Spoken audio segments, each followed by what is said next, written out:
सांगू कुणाला आज आनंदी आनंद झाला, आज आनंदी आनंद झाला. अष्टमीच्या रात्री यमुनेच्या काठी गोकुळ अवतरले, पुढा सुगालात गाऊन तू तालात पैजण थर थरले. गोपी आल्या नटून काना दिसतो उठून, गोपी आल्या नटून काना दिसतो उठून, नव्या नवतीचा शिंगार झाला, आज आनंदी आनंद झाला, आज आनंदी आनंद झाला. सगळ्या गोकुळामध्ये आनंदी आनंद आहे. नंदको मुलगा भयो, यशोदेला मुलगा झाला. गोकुळामध्ये आनंदी आनंद आहे. घराला तोरण बांधले, दारात गुढ्या उभा केल्या आणि मस्त गोकुळवासी आनंद साजरा करू लागले. भगवान परमात्मा बाल स्वरूपात गोकुळात अवतीर्ण झाले. बाळकृष्ण नंदा घरी आनंदल्या नर नारी. गोकुळामध्ये आनंद आहे. काय त्या आनंदाचं वर्णन करावं महाराज. तुकोबाराय म्हणले त्या आनंदाचं मोजमाप मला करता आलं नाही. गोकुळीच्या सुखा अंत पार नाही का. बाळकृष्ण नंदा घरी आनंदल्या नरनारी. चप्पलचं कसं जायचं तिकडे आईस्क्रीम. गवळणी यशोदेच्या घराकडे जाऊ लागल्यात. जाणाऱ्या गवळणी महाराज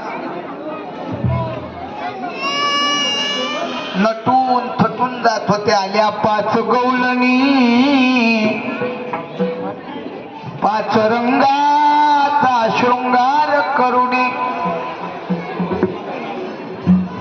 शृंगार या शब्दाचा अर्थ आहे नट्टापट्टा, मेकअप. आणि म्हणून स्वामीच्या मंदिराकडे काल्याला येताना सुद्धा गवळणींनी कसं यावं. पदर पाडून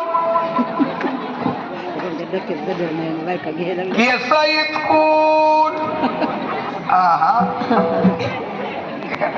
काही गवळणी बघा कशा फेट्या बांधून बसल्यात महाराज. याला आनंद उत्सव साजरा म्हणावं. चांगला आहे बघा, हे मस्त आनंद वाटला पाहिजे. याच्या नंतर विठ्ठला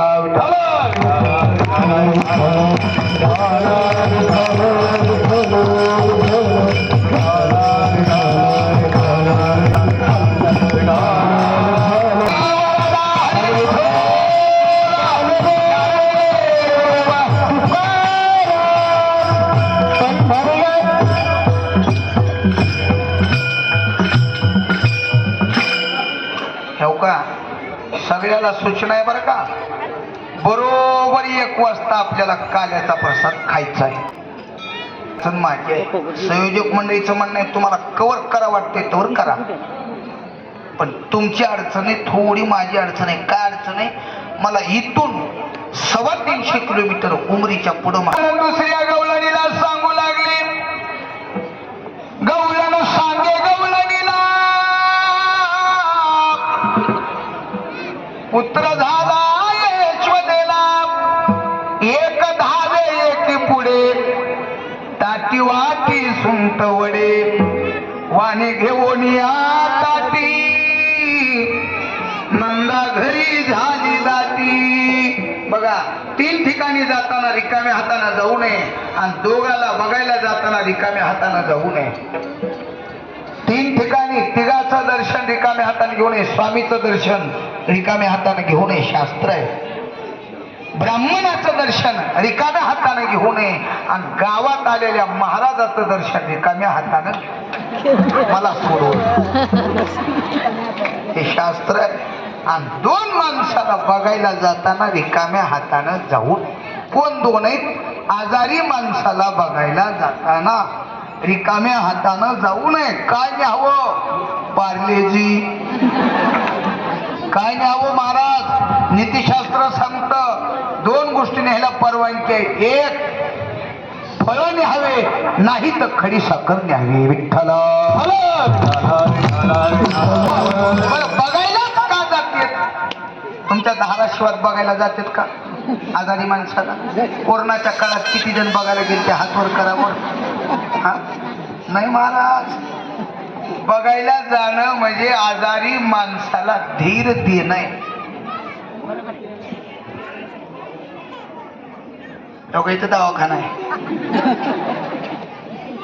सगळ्यात मोठं जर औषध का असेल तर धीर आहे का नाही? काय आहे? धीर. धीरासारखं मोठं औषध नाही आणि भयासारखं मोठं जीवनात दुःख नाही. आजारी माणसाचा आवडता प्रिय व्यक्ती आला आणि त्यानं धीर दिला का तुला काही होत नाही, 6 महिने आगाव झोपतोय. धीर. ताण घेऊ नका, आम्ही आहे. धाराशिवात नाही उपाय झाला, सोलापूरला नेऊ.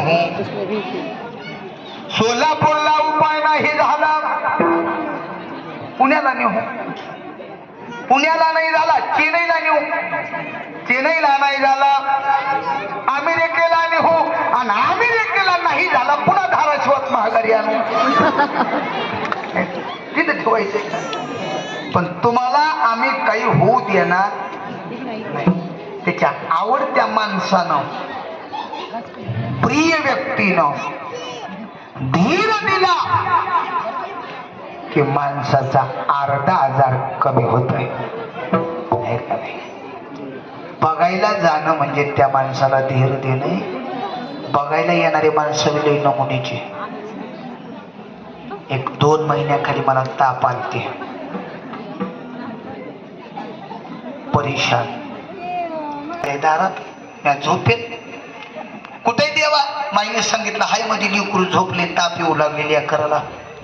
मी जागाच होतो पण तोंडावरचं पांघरून काढलं नाही. 4 जणी मध्ये आल्या, 2 इकून बसल्या, 2 इकून बसल्या. आणसानं असा रगेतून हात घातला आणि कपाळाला लावला. माय, आपल्या देवा महाराजाला ताप आले. इकडून गंगाबाई होती. गंगाबाईने बी रगेतून हात घातली ना कमराला, त्या ह्याला गळ्याला लावलं हात. गळ्याला हात लावला. ध्यानात आलं, माय धनगराच्या राम्याच्या पोरला बी असलीच ताप आली. मेलं बघ म्हणली का.